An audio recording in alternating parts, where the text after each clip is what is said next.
This is the first in the videos that I've labelled Funway into SME. Today we're going to be going over the circuit description of the LED flasher, which has been taken from the Funway into Electronics 2 and basically convert it to a service mount project, plus add a simple soft on-off switch to the circuit and show it in operation. So basically, let's go over to the circuit description.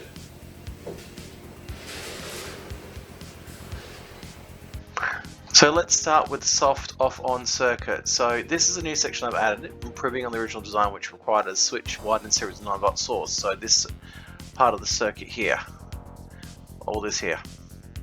So when a battery is put into the battery clip, and obviously, so to make sure the circuit doesn't power up, there's R9 here, prevents power going to the circuit and causing it to start receiving power from the battery before the switch has been pressed. So we don't want this turning on when the battery is put in. So when this switch here is pressed, this causes C3 here to charge up to the supply, which causes the circuit ground here to drop to 0 volts, which causes the bias on Q4 here to turn on. So this then starts to conduct and allow the circuit ground, i.e. the flasher, get a connection to ground and connect it to the battery and start to operate. In turn, of course, pressing, this causes Q3 to conduct, and Q3 maintains the biasing for Q4 to maintain the circuit being active. Of course, when the button is pressed, the button causes the biasing to be removed from Q4, which also causes the Q3 to no longer conduct, which disconnects power from the circuit and effectively turns it off. Now this N-channel MOSFET here can handle up to 30 volts, but we're only dealing here with 3.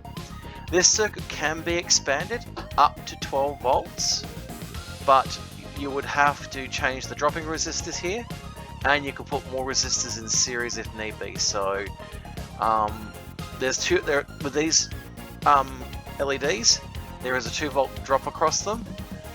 That could be changed so you can have more LEDs in series if you go to a higher voltage.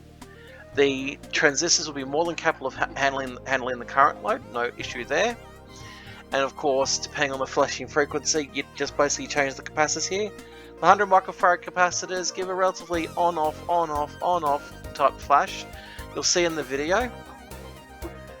So basically, the frequency of oscillation is set by the RC pair of C1R2 and R3C2 to cause the LEDs to flash in oscillation.